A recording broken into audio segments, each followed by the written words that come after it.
While President Biden is relaxing on a beach in Delaware for the next 9 days, the threat of nuclear war seems more real than ever before. According to reports, NATO countries actively discussing open war with Russia. The former president of Russia, Dmitry Medvedev, saying that there's no other way out right now, it appears, other than a nuclear response if Ukraine doesn't knock it off with all of these drone strikes inside Moscow. It seems a number of dozens of drone strikes overnight, continuing to trying to hit targets inside of Moscow and in Crimea. Russia says it shot down a number of these. Zelensky says the war, though, is now coming to Russia. So is he right, or is he totally delusional? For that, let's ask former U.S. Marine, former UN weapons inspector Scott Ritter on that question. Is he right, Scott, that the war is now coming to Russia, or is he delusional? Well, it depends on what your definition of war is. Zelensky, if his definition of war is limited to acts of terrorism, then Zelensky's correct. Terrorism has come to Russia. Ukraine is able to carry out a number of attacks that qualify as acts of terrorism. They're not acts of war. Sending drones off to strike apartment buildings in Moscow has zero military impact, none whatsoever. It does, fulfill a desire on the part. This is something that was stated by Mikhail Podolyak.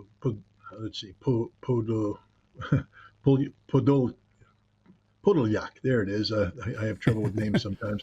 Podolyak. He's an advisor to the president of Ukraine, and he's laid out, what Ukraine's path towards victory is. He says, look, we're going to carry out this counteroffensive. We're going to take the city of Melitopol. We're going to sever the land bridge between Crimea and Russia. We're going to bring pain to Russia, cause a collapse of the Russian military effort, which will lead to a collapse of the domestic political situation in Russia, which will lead to the removal of Vladimir Putin from office. That's the goal.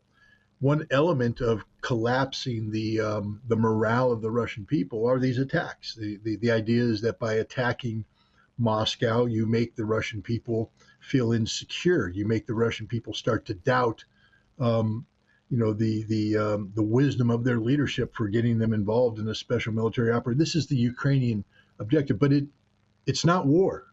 It's an act of terrorism. It's acts of violence designed to achieve a political end, not a military end.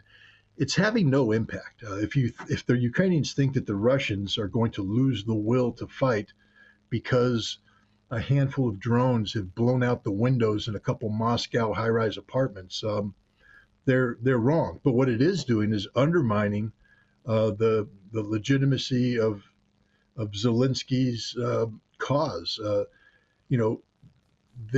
If they want to say that their purpose is to evict Russian forces from Ukraine, then they should focus on doing just that. But carrying out these attacks, it's not an act of war. War hasn't come to Russia.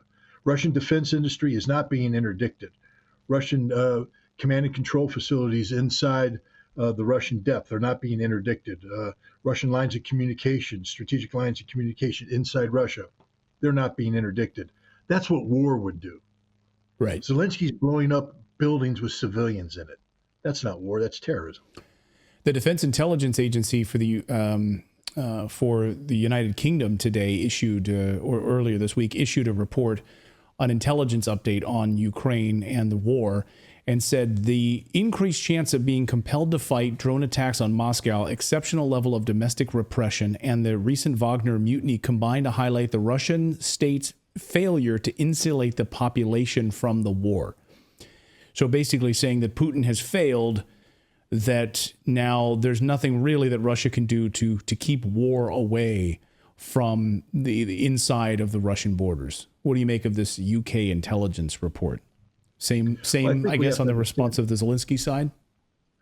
Well, I think we have to understand that Zelensky is a de facto agent of British intelligence.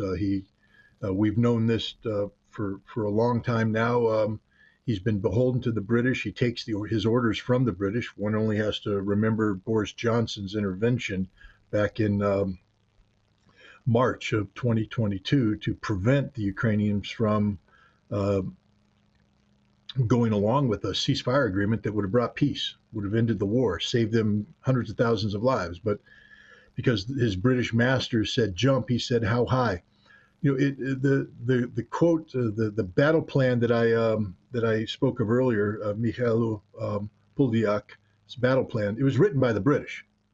It's written by the British. They're the ones who wrote it. And so the British intelligence report right now, it's not an intelligence report. It's part of an information warfare campaign that's part and parcel of the Ukrainian government's public articulation of what their objectives are. The two are the same. The British aren't providing intelligence from the sense that you and I might say, which is a unbiased assessment of reality on the ground. The British are engaged in an information warfare campaign designed to undermine the regime of Vladimir Putin in Russia, to create the perception that the Russian government is failing. The problem is the Russian people could care less what the British intelligence report says. They care about what's happening in Russia. If you go to Moscow today, the stores are full. If you go to Moscow today, it's a clean city, it's a thriving city. If you go to Russia today, you'll find the same thing. Unemployment, a growing economy despite massive global sanctions. There's not anybody in Russia who views Putin as a failing leader or a failed leader. Yeah, the Wagner thing was an embarrassment, but it's been resolved. It's over. It's done. The British can continue to try and breathe life into it by mentioning it, but it's finished. Wagner, there is no more Wagner private military company. It's been closed. There's now the Wagner Group that operates out of Belarus. It has two missions. One is a continued mission in Africa, which it does in concert with the Russian government. The other one is a training advisory mission in Belarus. It's no longer in Ukraine. It no longer has the ability to impose itself on Russian domestic politics. So the British live in sort of a la land of their own making. It has nothing to do with reality. I'll get you out of here on this, Scott, which is the reality on the battlefield right now. While the Western media is focused, at least in part, on these drone strikes, and the Russian response is, there's a real threat of nuclear response if this continues. What is the actual battlefield reality right now for the Ukrainian army? Well, let's talk about why Medvedev would say something about nuclear weapons at this juncture. He's not threatening the world with nuclear weapons. What he's saying is, do you guys even listen to yourselves for a moment? You're sitting here providing Ukraine with all of this weaponry. Ukraine's asking for more weaponry. For what purpose? Ukraine wants to, break through Russian lines, seize the city of Melitopol, which Russia now views as a Russian city, to cut off Crimea, to create the condition for pushing Russia out of territories Russia it says belongs to Russia, Kherson, Zaporizhia, Lugansk, Donetsk, Crimea. And Russia says, don't you understand? That would pose an existential threat to the survival of Russia, and we would have to fall back on our doctrine, which means we're going to nuke you all. We're going to kill everybody, because a world without Russia is not a world worth living in. That's what we said. So everybody who's supporting Ukraine, it's like saying we support swallowing a suicide pill. Right. Because they don't understand that a victory by Ukraine would prompt a Russian nuclear response that would kill everybody. So that's what Medvedev's saying. But he isn't saying that Ukraine's winning. He's just scratching his head saying, I don't know why the West continues to double down on stupid and support Ukraine, because if Ukraine were to win, you're all going to die. That's a guarantee, and it is a guarantee. And I think everybody in the West should reflect on that for a moment. Ukraine not only is not going to win, but they can't be allowed to win. Because if Ukraine did win, we're all going to die. And that's a statement, a basic statement, simple statement of fact. But now we come to what's really going on. Look, Ukraine started this counteroffensive around June 8th. They did so using forces that were trained by NATO, equipped by NATO, and they failed miserably. About a week and a half into the counteroffensive, 2 weeks, Ukraine realized it can't sustain this. So they stopped using the tactics that they were trained by NATO. They started using their own adaptations, which were basically infantry driven, designed to move forward in small infiltration groups, seize areas, and exploit. They had limited success. They never reached the first Russian defensive line, but they could say, hey, look, we took this village, we took this street, we took this tree line. But they were suffering horrendous casualties. But then the Vilnius summit came, and NATO put Ukraine on notice. We're not going to sit here and supply you so you can take a house, so you can take a street, so you can take a tree line. You said you wanted to take Melitopol. We gave you equipment that you said you could accomplish that mission, and now you're not doing it. So do you want us to help you or not? And so Ukraine's had to go back to these massed armored assaults. And that's what we're seeing right now. They're sending battalions of armor in to a kill zone where the Russians are decimating them, destroying them. It's mass murder is what's happening on the battlefield right now. They're not going to win, which in a way is good news for the West, because now we don't have to worry about Russia nuking us because Ukraine's not going to achieve its objectives. But it's tragic because we are literally sacrificing Ukrainian manpower for our own, I don't know what we get out of it. Do we feel good about this? I have not yet figured out what the West truly wants to accomplish in Ukraine, because right now all that it seems they want to accomplish is the destruction of the Ukrainian nation and the destruction of Ukraine's manpower. It's supporting democracy, Scott. That's why, Ukraine is the bastion of democracy. And if you let this bastion of democracy fall, then what hope is there left for the rest of us? Ukraine has never been democratic in the traditional sense of the word. They may have held at some point in time democratic elections, but these were elections that were controlled by oligarchs, controlled by, well, it sounds a lot like America, but we won't reflect on that too much. But the fact is today, Zelensky has suppressed free speech. He's suppressed political parties.